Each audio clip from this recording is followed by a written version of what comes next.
नमस्कार। आप सभी का स्वागत है द हिस्ट्री यूट्यूब चैनल में और मैं हूं विकास टेकरे। दोस्तों, आज हम बात करेंगे हिंदी साहित्य बीए सेकंड ईयर के पुराने प्रश्न पत्र के बारे में और इसके ज़रिए हम समझने की कोशिश करेंगे कि किस तरह से आपको तैयारी करनी चाहिए और किस तरह से पैटर्न बनता है एग्ज़ाम का। दोस्तों, मैं हूं विकास टेकरे और मैं इस समय पर एमए प्रीवियस ईयर का स्टूडेंट हूँ, एमए सेकंड सेमेस्टर का स्टूडेंट हूँ पीजी कॉलेज छिंदवाड़ा में, जो कि छिंदवाड़ा यूनिवर्सिटी यानी कि राजा शंकर साहब विश्वविद्यालय से संबंध रखता है। हालांकि हमारा कॉलेज ऑटोनॉमस है, लेकिन अगर आपके सिलेबस से यह एग्ज़ाम पेपर मैच होता है तो आपके लिए बहुत अच्छी बात है, और अगर नहीं होता है तो भी आपके लिए बहुत अच्छी बात है, ताकि आप समझ सकें कि क्वेश्चन पेपर एग्ज़ाम पेपर कैसे बनते हैं, ताकि आप अपनी तैयारी अच्छे से कर सकें। तो आइए शुरुआत करते हैं और देखते हैं। तो यहाँ पर बीए सेकंड ईयर 2020-21 के पेपर को हम देख रहे हैं। हिंदी साहित्य पेपर 1 अर्वाचीन हिंदी काव्य, यानी कि जो कविता या फिर व्याकरण वाला भाग होता है जिसे हम पद्यांश कहते हैं, उसके बारे में हम इस पेपर में पढ़ेंगे। और हिंदी साहित्य में जब आप कॉलेज में आते हैं तो अभी तो हालांकि मेजर माइनर और इलेक्टिव ओपन इलेक्टिव जैसे होने लगे हैं, और इन्हीं के अंदर जो आपके मेन सब्जेक्ट होते हैं वह 2 भागों में बटे होते हैं।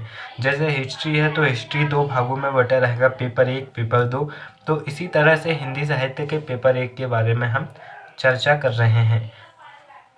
आइए देखते हैं। पहला, छायावाद के प्रवर्तक कौन है?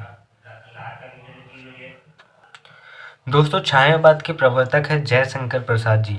जयशंकर प्रसाद को छायावाद का प्रवर्तक कहा जाता है और यह छायावाद के प्रमुख लेखकों में से रहे हैं, और इनकी प्रसिद्ध रचना है कामायनी, जो कि एक महाकाव्य है। और हालांकि मैं आपको बता दूं कि ये जो चारों हैं, जयशंकर प्रसाद, सुमित्रा नंदन पंत, सूर्यकांत त्रिपाठी निराला, महादेवी वर्मा, ये चारों छायावाद के स्तंभ कवि कहे जाते हैं, और ये चारों बहुत इंपॉर्टेंट है। और इन्हें शॉर्ट में आप इस तरह भी याद कर सकते हैं, प्रसाद पंत निराला वर्मा, प्रसाद पंत निराला वर्मा। तो इस तरह से आपको चारों याद हो जाएंगे। आइए देखते हैं दूसरे नंबर के प्रश्न। तो यहाँ पर आपको बताना है कि तुलसीदास किसकी रचना है। तुलसीदास, यहाँ पर एक रचना की बात हो रही है, एक साहित्य की बात हो रही है। यह किसके द्वारा लिखा गया है? तो यह निराला जी के द्वारा लिखा गया है, और इनका पूरा नाम है सूर्यकांत त्रिपाठी निराला।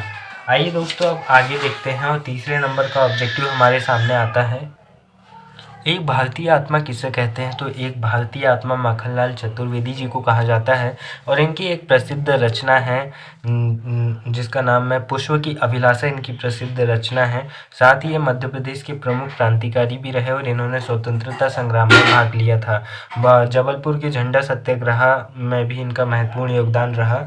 इसके बाद हम देखते हैं महादेवी वर्मा की विरह भावना कैसी है। तो महादेवी वर्मा की विरह भावना कैसी है, यह आपको ढूंढना है कि कैसी है, क्योंकि इसका आंसर मुझे खुद मालूम नहीं और मुझे मालूम भी नहीं चला है।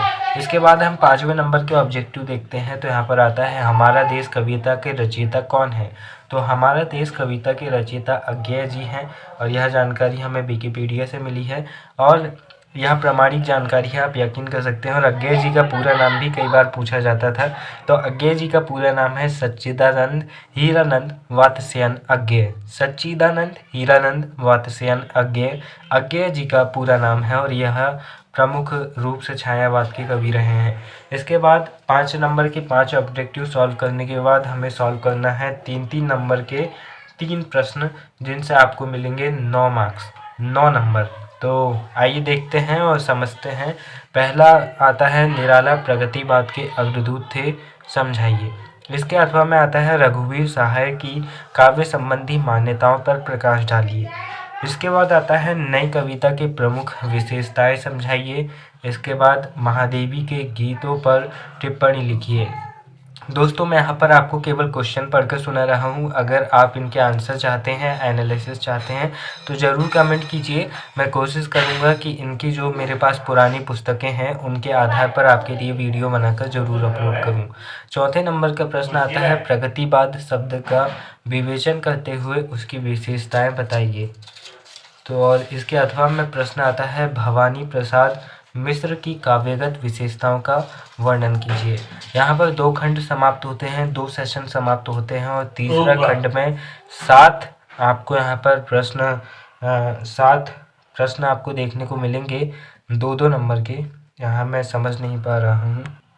यहाँ पर आपको 7 नंबर के 2 प्रश्नों को हल करना है और यह दीर्घ उत्तरीय प्रश्न है। तो आइए इन्हें देखते हैं। आधुनिक हिंदी कविता का सामान्य परिचय देते हुए उसकी मुख्य प्रवृत्तियों पर प्रकाश डालिए। इसके अथवा में आया है श्री मैथिली शरण गुप्त आधुनिक युग के प्रतिनिधि कवि हैं। इस कथन की आलोचना कीजिए। 6वें नंबर पर आता है महादेवी, मतलब 6वां प्रश्न है इसके बाद वाला। महादेवी के गीतों का प्रधान स्वर करुणा और वेदना है। इस कथन की विवेचना कीजिए।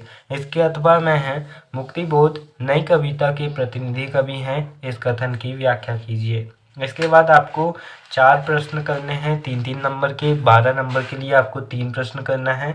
यहाँ पर आ गया वही पद्यांश वाली बात की एक कविता है और उसका आपको संदर्भ, प्रसंग और व्याख्या करनी है। साथ ही इन तीनों को करने के बाद अनिवार्य रूप से विशेषता भी लिखिएगा और विशेषता में कुछ भी ना बने तो यहाँ पर अलंकार का उचित प्रयोग किया गया है। यह समाज को सुधार करने वाली पंक्तियाँ हैं। इस तरह से आप कुछ भी लिख सकते हैं जो आपको सही लगे और जो सही भी हो, तो इससे आप एक प्रभाव डाल सकते हैं और कहीं ना कहीं आपको अच्छे मार्क्स मिलेंगे। तो यहाँ पर देखिए, चारू चंद्र की चंचल किरणें खिल रही हैं जलथल में, स्वच्छ चांदनी बिछी हुई है अवनी और अम्बरतल में। तो इसके बारे में आपको लिखना है। संदर्भ, प्रसंग और व्याख्या आपको इसकी करनी है। इसके अथवा में आपको यहाँ पर एक प्रश्न देखने को मिलेगा जो है, बांधा था विधु को किसने इन काली जंजीरों से, मणि वाले फड़ियों का मुख क्यों भरा हुआ हीरो से। यहाँ पर आपको इसका वर्णन करना है। संदर्भ, प्रसंग और व्याख्या। 8वें नंबर का प्रश्न देखते हैं। माँ अपने आलोक निखारो, माँ अपने आलोक निखारो, माँ अपने आलोक निखारो, नर को नरक त्रास से बारो। इसके अथवा में है, क्या गाती हो, क्यों रह जाती हो, कोकिल कोकिल बोलो तो क्या लाती हो। इसके बाद 9वें नंबर पर है। 9वें नंबर पर यहाँ पर किसी भी प्रकार का अथवा नहीं दिया गया है, तो इसे करना अनिवार्य है। और इसका जो है वह है, विस्तृत नाम का कोई कोना, मेरा न कभी अपना होना, परिचय इतना इतिहास यही, उमड़ी कल थी मिटी आज, यह आज चली मिट आज चली। तो इस प्रकार से आपके सामने यह विवरण था BA सेकंड ईयर हिंदी साहित्य के पहले प्रश्न पत्र के बारे में। और दोस्तों मैं बता दूं कि जब हम स्कूल से कॉलेज पहुंचते हैं तो हमें लगता है कि हम एक फ्री लाइफ हो गए हैं, लेकिन धीरे धीरे पता चलता है कि वो कितने अच्छे दिन थे जब स्कूल में हम पर बड़ा अच्छा फोकस किया जाता था और कॉलेज में तो हमें कोई पूछता तक नहीं है। प्रोफेसर्स क्लास में आते हैं, पढ़ा कर चले जाते हैं। आपको जो करना है वो आप ज़िंदगी में कीजिए, उन्हें कोई मतलब नहीं पड़ता। इसीलिए दोस्तों, वैसे भी हम में से ज़्यादातर लोग रेगुलर कॉलेज नहीं जाते होंगे और कॉलेज लाइफ ऐसी होती है कि यहाँ पर आपको इम्पोर्टेंस कोई देता नहीं है, बल्कि आपको खुद अपनी वैल्यू बनानी पड़ती है। दोस्तों, अगर आप सेल्फ स्टडी भी कर रहे हैं तो यह जानकारी आपके लिए बहुत लाभदायी होगी, क्योंकि एक पैटर्न के माध्यम से आप समझ सकते हैं कि किस तरह से प्रश्न पूछे जाते हैं और क्या क्या इम्पोर्टेंट होते हैं। साथ ही आप जिस भी कॉलेज से हैं, अपने कॉलेज की वेबसाइट से, अपनी यूनिवर्सिटी की वेबसाइट से सिलेबस डाउनलोड करें। नहीं आता हो तो ऑनलाइन कैफ़े जाकर, नेट कैफ़े जाकर निकला लें, क्योंकि बहुत इम्पॉर्टेंट होता है। और सिलेबस के ज़रिए तैयारी करें, इससे आपका टाइम भी बचेगा और आप एक टेक्निकल स्किल के ज़रिए अच्छी तैयारी कर पाएंगे। दोस्तों, वीडियो के अंत में बस इतना ही कहना चाहूँगा। ऑरिसन स्टेट मॉडर्न कहते हैं, बिना विश्वास और आश्वासन के साहस नहीं होता। आधी लड़ाई तो इसी धारणा में है कि हमने जो ठाना है उसे पूरा कर सकते हैं। इसीलिए अपने मन में विश्वास रखिए, अपने सपनों को देखिए और उड़ान भरिए। आप उनके करीब पहुंचेंगे। फिर मिलेंगे। नमस्कार। जय हिंद।